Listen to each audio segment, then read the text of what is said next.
Chapter 7, the Romans, the Early Empire, and now we're looking at the Flavians. I hope that you have your info sheet and you're following along as well to make it a little bit easier to understand where we are and what notes and things you need to be aware of. Alright, let's look at who Nero was. He comes in line with the Julio-Claudians, the last emperor of that dynasty, of that family there. Now, his mother, Agrippina, was the sister of Caligula and the wife of Claudius. So a very powerful woman in Roman history. And we can see how she had a role to play in even his Nero's rise to power. But let's look at the kind of emperor that Nero himself was. So Nero comes to power at the age of 16, and he proves disastrous as emperor. He devotes a lot of time to poetry and the arts. Now, normally that's not a bad thing, obviously, but it was paying little attention to any sort of administration. Also, he's paranoid about rivals to his position and was murdering any potential successors or anyone who would even threaten his position, including, guess who? His own mother, a very power-hungry woman, as we already know. So he's going through a lot of conspiracies, not very liked by the people. What adds to this is a great fire in Rome in 64 AD. Now, this fire destroyed a huge part of central Rome.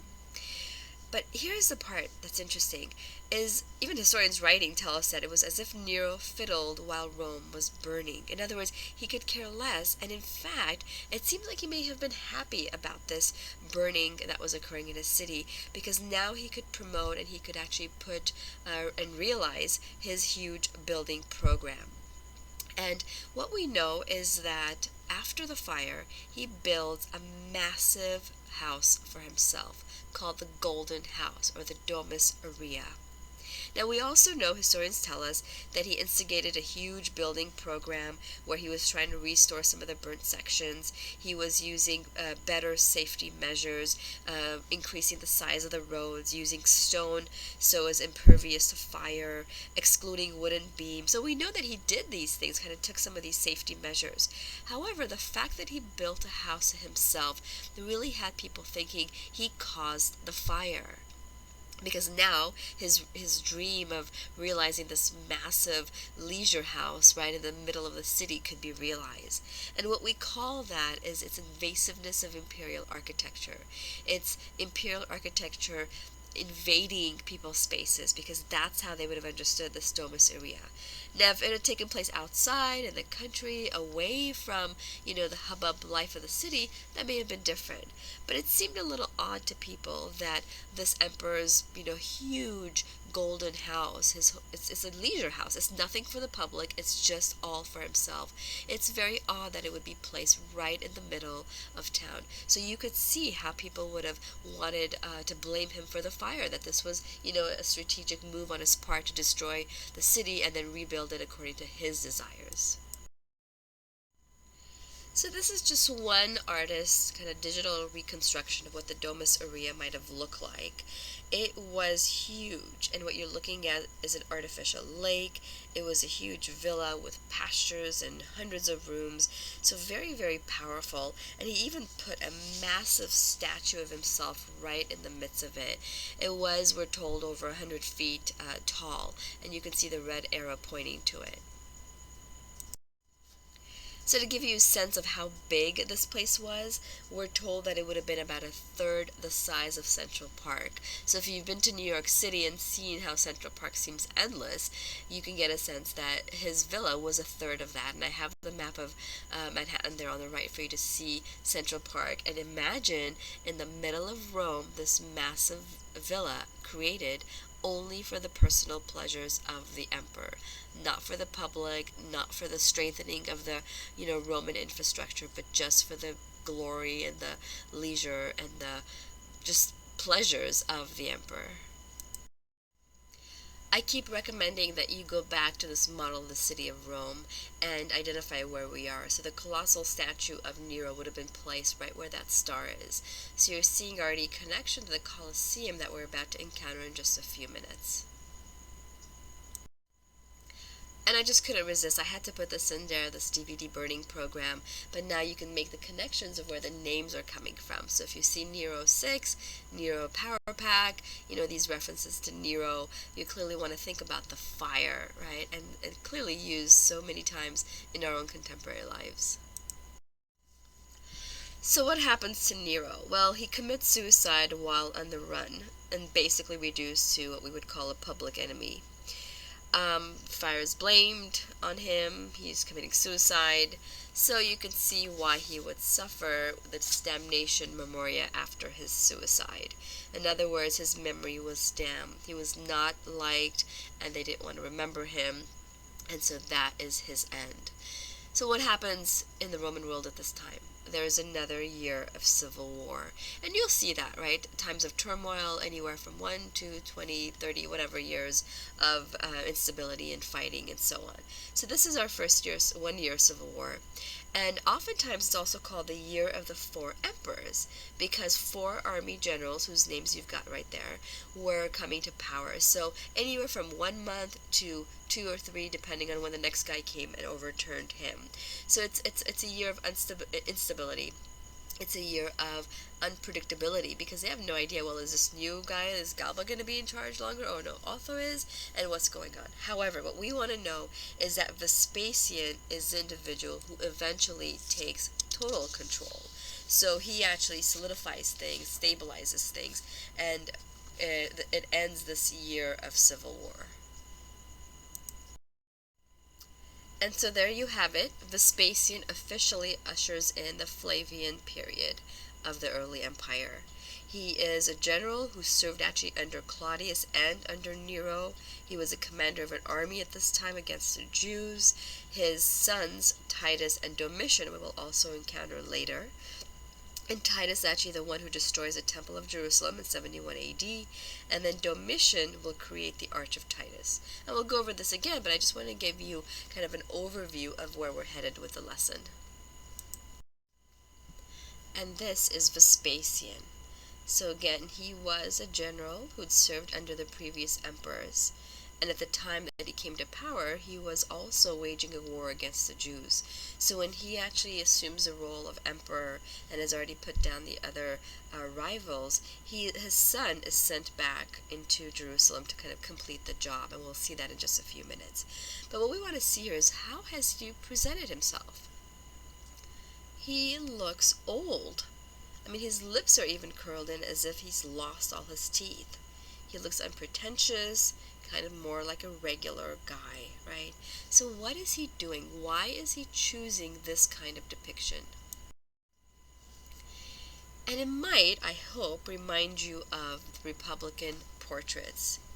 These veristic portraits that we've already seen in the Republican era, do you remember the values they stood for? Experience and loyalty and commitment and hard work and wisdom. So what we are noticing is that Vespasian seems to want to go back to that era. He wants to proclaim that he also has those traditional Republican values. And guess what? They are in contrast to what Nero represented.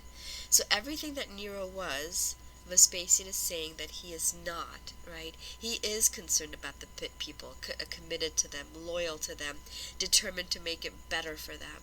So he wanted a return back to that Republican portraiture, the veristic, the realistic, the wrinkles and the lines and the signs of age. He wanted that because he wanted in the people's mind to visually make that connection, symbolically make that connection, and to win back public favor in an era that public favor for the emperor was pretty much at this point non-existent. And then here is the idealized, youthful, eternally youthful images of Augustus. So we see how Vespasian wants to intentionally break with the Julio-Claudian, Augustus and the Julio-Claudian era. So he does that visually. You guys, I hope you're seeing this power of art to really convict us in history, to really reinforce the agendas and the desires and the mission of those in power. Yet here's what's interesting. Vespasian's image was veristic, was showing his age and experience. However, the women at the time were still represented idealized and perfected and beautiful. Because once again, imperial royal women were meant to be the trendsetters. They were meant to represent idealized beauty, not republican virtues. So this is still in line with their mission, with their goals, with their values.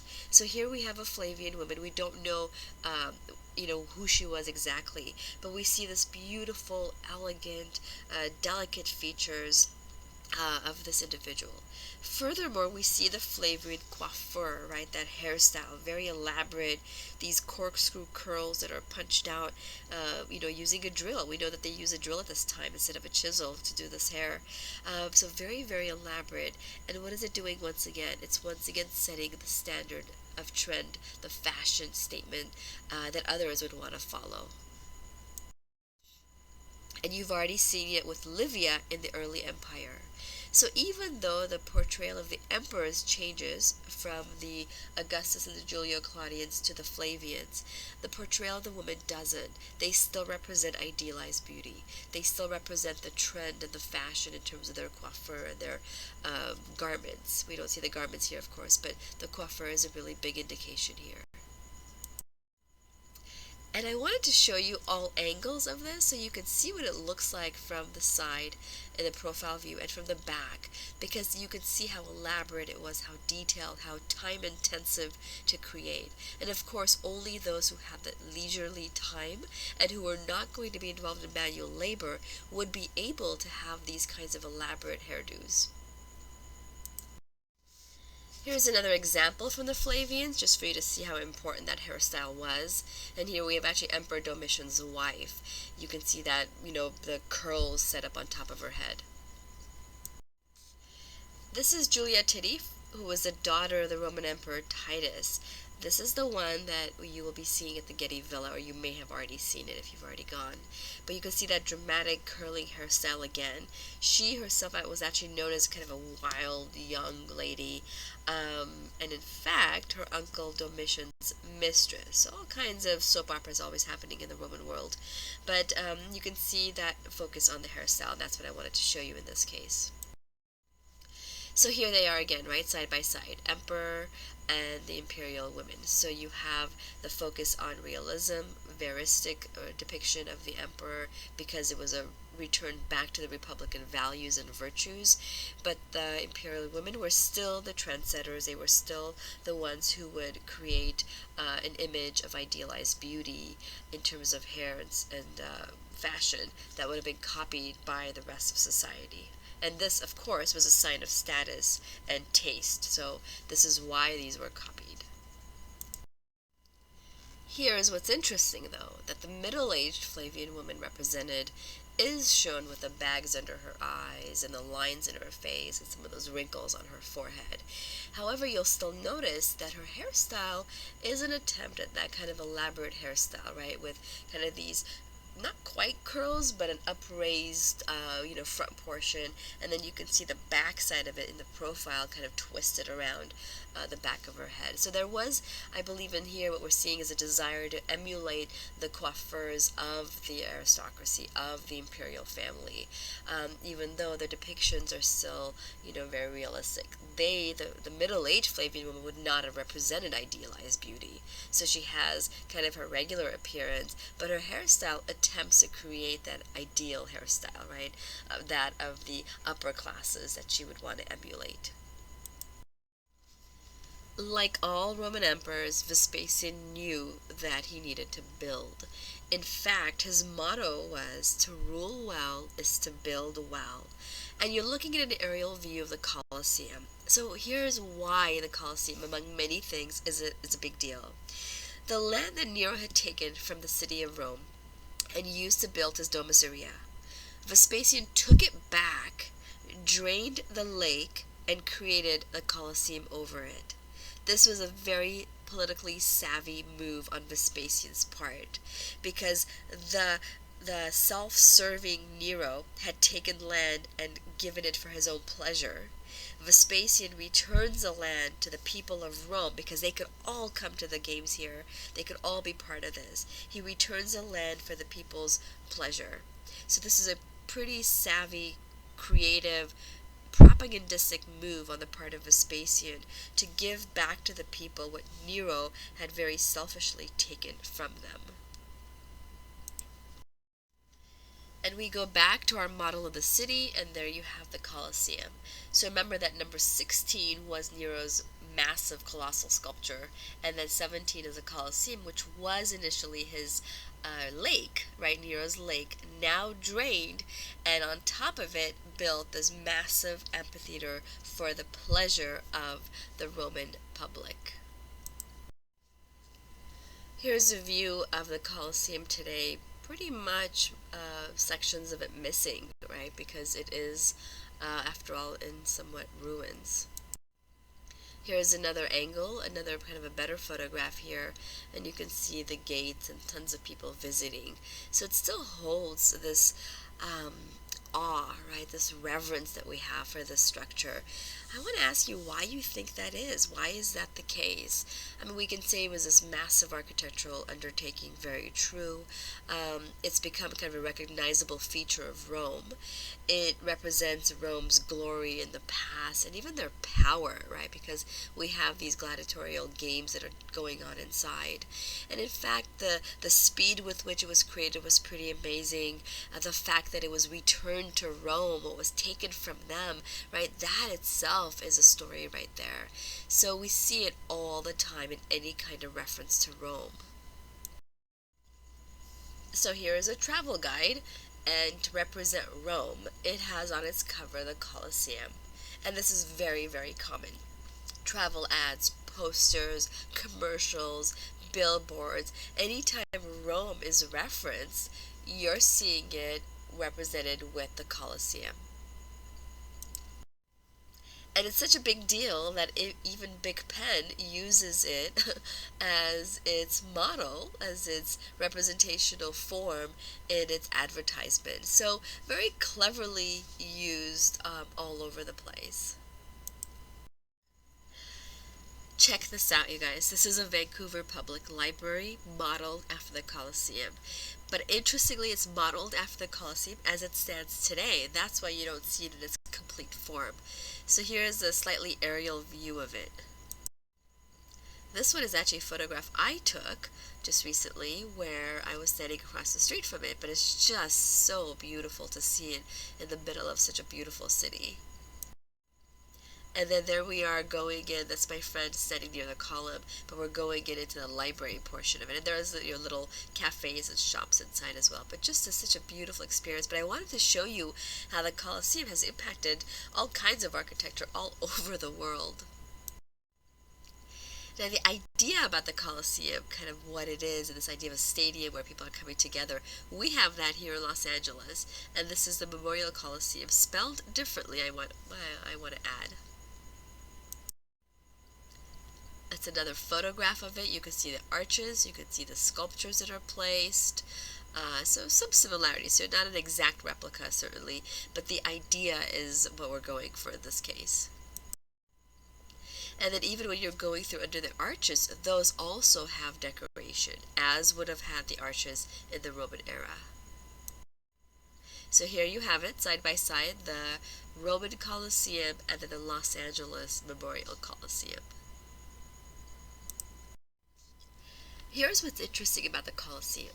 The Roman society was essentially on display. What does that mean?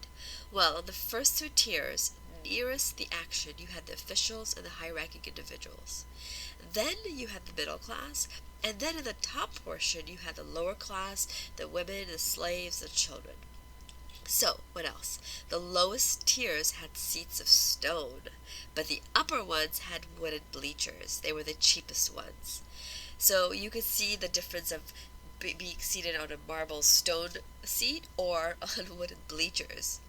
Now, guys, we might laugh at this, but if you think about it, isn't that how our stadiums are set up? So you can pretty much see our society on display. Those who can afford it are either on the court seats or in those new private premier suites and things that have come up, or they're at the very top in the nosebleed section. So, just as for us, our society is on display at these events, so too was the same in the Roman case. Let's consider some fun facts about the Colosseum. Opening games, we're told, were about 100 days, and about 5,000 or more beasts were killed. The Colosseum itself seats about 50 to 80,000 people, and I have that range because different sources tell us different things. It was 159 feet high, about 14 to 15, 16 stories. It had 80 entrances, which facilitated those thousands of people coming in and out of the amphitheater. It was 616 feet by 511, so it's not a circle, right? It's more of an oval shape that it has. It was inaugurated 5 years after building began, which is a pretty speedy construction, and that was one of the other things that was a big deal about it. And finally, it was created with concrete that was faced with travertine. Now, I want to say something about the travertine. This is really interesting. The Getty Center, the one off the 405, not the one off Pacific Coast Highway, but the one off the 405, it used travertine that came from the same quarry as the Colosseum's travertine. And the reason Richard Meyer, the designer of the Getty Center out here in Los Angeles, wanted to use travertine was because it did refer back to this Greco-Roman past. It did symbolize things like permanence and beauty and other things. So there's a really beautiful connection between the Colosseum of the ancient Romans and our current day structures such as the Getty Center. I like showing this image as kind of drawing reconstruction of the complete Colosseum, which would have had all kinds of sculptures in the niches on the second and third level, as well as to the left you would have had Nero's massive, huge sculpture. Here it is again, another kind of glimpse of it. And the interesting thing is, they didn't destroy Nero's sculpture, they just redefined it, gave it a new name, a new identity, and it became a reference to the sun god. So they pretty much displaced the head and put a new identity onto the sculpture, because it was pretty big and gold and massive and beautiful. So why get rid of it? Let's just give it a new identity. I thought that was pretty funny. All right, let's talk about what happened here. It was pretty much the two favorite pastimes of the Romans at the time: gladiatorial combats and animal hunts, these beast combats. Now, so it was used for public entertainment. Again, Vespasian gave the people back a structure that gave them entertainment. Not Nero's self serving entertainment, but this was something for the public's interest. So, during the events, you would have these gladiators. Who were they? Well, they were professional fighters, usually slaves actually, that had gone to school and actually learned hand-to-hand combat. This was their training, and they were put into these combat zones, into the arena, because the owners of the slaves wanted to make a profit. So it was a spectator sport that gave profit to the owners of these slaves. Now, even though every time they walked into the arena, they could have died. This is certainly the case, and it did happen very, very frequently. However, for those of them who survived, because death was a high possibility, but it wasn't inevitable. So some of them did make it through, and they had long careers, and because of that, they achieved quite a lot of fame. Their names were well known throughout the area, that, here are a couple of, or a few, slave fighters who are making it through these combats and doing really well. Sometimes, however, it was criminals and captured enemies that were placed in there. Now, these people did not have training. They were not professional fighters. So they were in there really defenseless and having, no weapons, no training, put in there. And of course, their end was death. So in some ways, when we study this part of Roman history, we realize this was capital punishment, and sadly it was on display for the masses to see. As I mentioned, because they wouldn't all die, right? Their long careers gave him a lot of fame. Some of that became like celebrities and heroes. So here was an inscription that was found that read, Celadus the Thracian makes all the girls sigh. Well, think about our own obsession with athletes and actresses and actors, right? It doesn't sound too far off from our own obsession with those kinds of heroes, quote unquote, in our own culture. And here you have the little statuette from the Getty Villa that you have seen or will be seeing. It's a statuette of a gladiator. It's this tiny, tiny little one. It's only about barely 3 inches, it's just a little over 2.5, about 2.5 inches. And we had a lot of these little figurines made because the sport was so popular. So either they were made of bronze, as in this case, or terracotta. They were manufactured all throughout the empire. And look at, he is pretty well equipped, right? He does have a shield, a sword, metal belt, leather straps. So it is, he is a fully protected professional fighter. Of course, as I mentioned, this wasn't the case with the prisoners that would go in there, but it was a case if you were a professional gladiator fighter. This needs no explanation, just putting it out there about the popularity of the theme of the gladiator and how even in our own day and time we have movies that highlight the stories that happened in that Colosseum. So, like the gladiatorial fights, the animal hunts were also similar, where the participants were professionals or prisoners. And if they were prisoners, of course, that made them easy prey for the animals. So, once again, we see here is a method of execution. And the Romans, sadly, were experts in that arena. I want to show you the ground floor of the Colosseum. You can see the tiny little people at the very other end to see how massive this is. But this is where they would have kept the animals and even the gladiators, and they would have come up almost like through trap doors. So when they came up, they were already in the arena. And here's just another beautiful photograph to show you all the details. And remember, what we're looking at would have originally been the lake in Nero's Golden House. And it's been drained, and in this case, we have the Colosseum that's built on top of it. And here's what we believe it would have looked like had it been in its original form. So these are just kind of diagrams and things that artists have created to show us, a finished product that we don't see now because it is now in ruins. I just had to put this in here, you guys. Hunger Games, right? Once again, we have an arena. We have a place where, these people, these helpless people, some trained in different skills maybe, have been placed for ultimate death, and one or two might survive, right? So we think about, why were the Romans creating all those events in the gladiators, with the gladiators in the arena? Well, it's so symbolic of the Roman Empire, right? Vicious and powerful and domineering. That's how the enemy would have been treated. In some ways, some consider the gladiatorial fights as domesticated battles in the heart of the empire. So we could kind of point fingers and think, oh my goodness, I can't believe that. How could people go and watch those things? And then I think about this, you guys. We watch these games, these Hunger Games.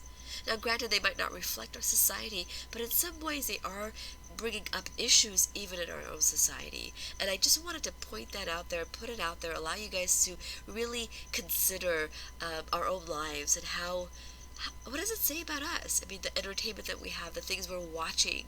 Because that's what the Romans are watching. They were watching these games and combats in the arena. What are we watching in our film industry, in our film arena?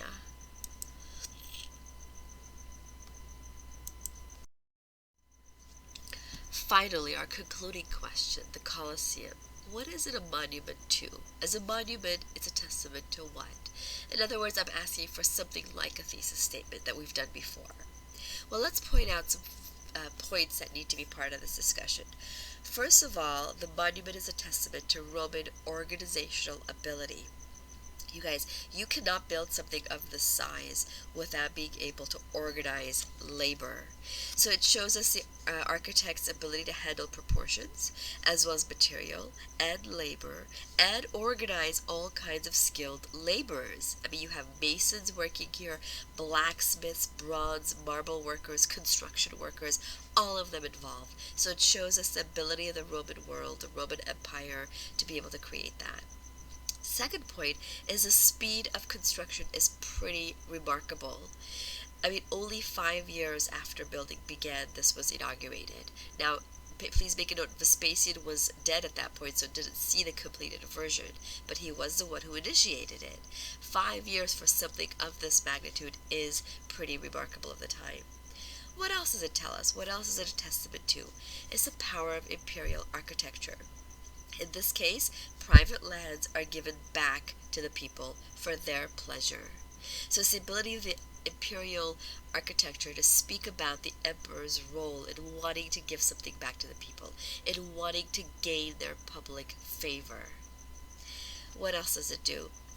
It shows us the Roman world on display.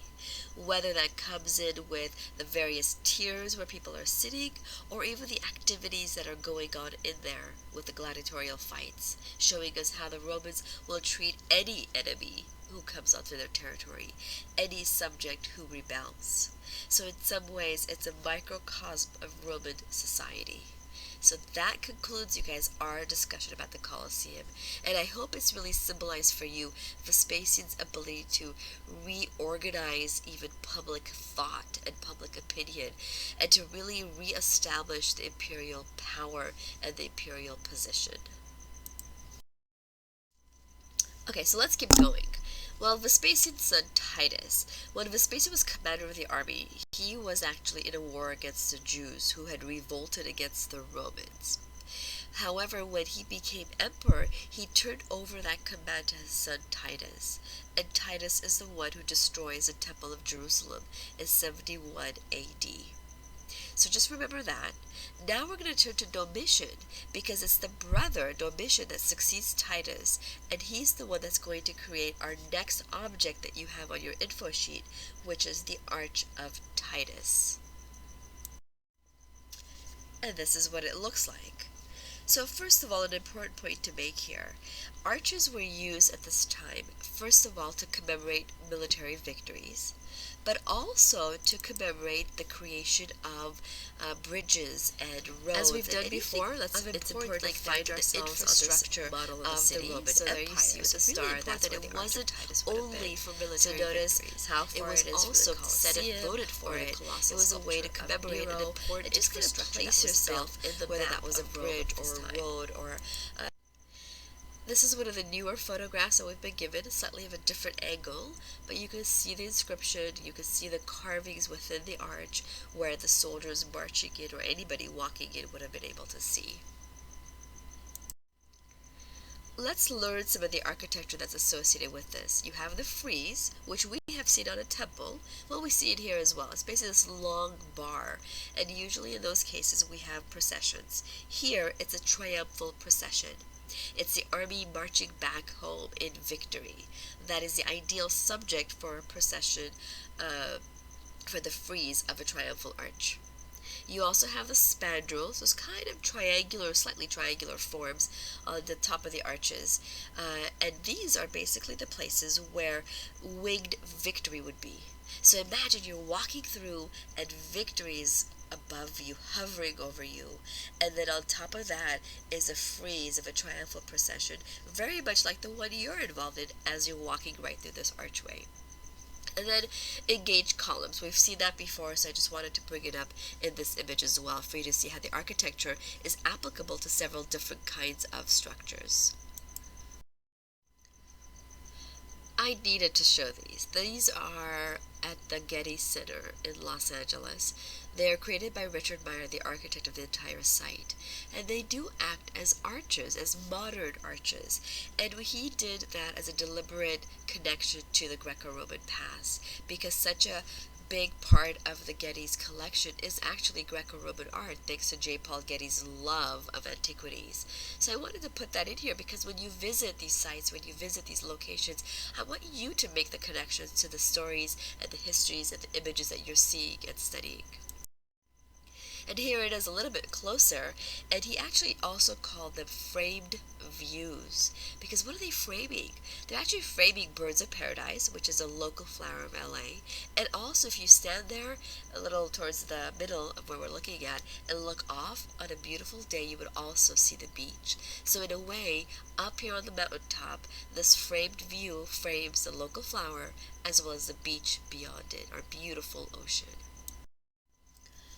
I couldn't resist. Okay, so this was sent to me from a student, and I just had to include it in there.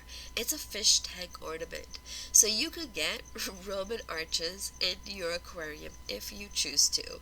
But really interesting, right? I mean, all over the place we have imagery that we're learning about now that we see in travel ads and posters and fish tank ornaments. Let's turn our attention to the sculpture reliefs. They're listed on your info sheet as well. And with this slide, I just want to show you where they would be. So they're on the interior of the archway, and they would be seen while you are walking or riding through on a horse. So first of all, imagine on a horse you're slightly more elevated, right? So you would see on either side of the wall subject matter that's echoing what you yourself are doing in this triumphal arch. So the whole visual program of the arch really works together. The use of the archway, the frieze with the triumphal arch, the spandrels crowning you with victory as you're walking in, and then the interior sculpture reliefs. And here's one of them. This is the spoils of Jerusalem. And again, the whole arch is commemorating Titus's conquest over the Jews. Because when Vespasian was putting it down and then he had to assume power of Rome, he gave it over to Titus. So here's the result of that. They were victorious. And we know that because they're bringing back the very sacred and valuable and expensive items from the Temple of Jerusalem. Specifically, look at the menorah. They're carrying it, and you can see it's heavy because they need a few people. It's not just one guy, with one arm. I mean, they need a few people to carry it. You can see their bodies kind of tilted, their legs are bent, right? It's the weight of the menorah on their back. So this is a very heavy one, which means it's a very expensive one. Now, how is the event created here? It's movement. It keeps going and going, and then notice what happens to the far right of this relief. They're walking through the archway, which is what the people would have been doing when they're looking at the sculpture. So art and life totally mimicking one another and coming together. On the opposite wall, we have the triumph of Titus. Here is the emperor in the chariot, riding in victoriously, this beautiful, lively, exciting movement of the horses bringing him in. So it really shows his importance. He's positioned much higher. And who do you see right behind him? It's victory crowning him. So once again, another reference to victory. But here is the thing. In a real triumphal procession, behind the emperor would be a slave. And the slave would constantly whisper in his ear, "Remember you are a man. Remember you are a man. Remember you are a man." Why do you think so? Well, the way he's walking in, this kind of glorious, triumphal entry, might make him feel like he's a god, like Jupiter in his chariot. So there would be a servant or a slave behind him, reminding him, don't let this get to your head. Whatever's going on, you're still a man. Because if he started to believe himself to be a god, and if he acted like one, he would be damned. His memory would be damned. He might be assassinated. He might have to commit suicide, kind of forced suicide, which we've seen happen before. So really, interesting point to keep in mind that that's what would have been behind him. However, in the Triumph of Titus relief here, you have victory right behind him. There's another value to this sculpture relief. It's because it celebrates imperial virtues. So what are those virtues? Honor, victory, valor. Now, valor, the woman who's kind of pulling the horses, some suggest that she was also representing Rome, so personification of the city of Rome. So why is a sculpture relief important? Well, first of all, it transforms his battle victory into a celebration of imperial virtues and values. Also, it's a way to show the divine and the humans interacting, because here is Titus in the chariot, and then you have winged victory as well. This mingling of real figures and allegorical figures, very relevant, and we have seen that before in the Arapakis, where the mythological allegorical references are occurring right alongside the procession of the imperial family.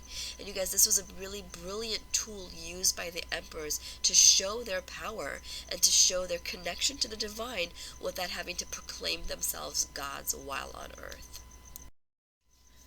And of course, I wanted to bring it in a little bit closer to our era. Of course, it's the 19th century, but here you see the soldiers and the sailors memorial arch in New York City. Now, granted, it doesn't look exactly the same as the Arch of Titus, but the symbolism, the concept of declaring power and memorializing victory and showing triumph and military power, all of that is still very relevant here.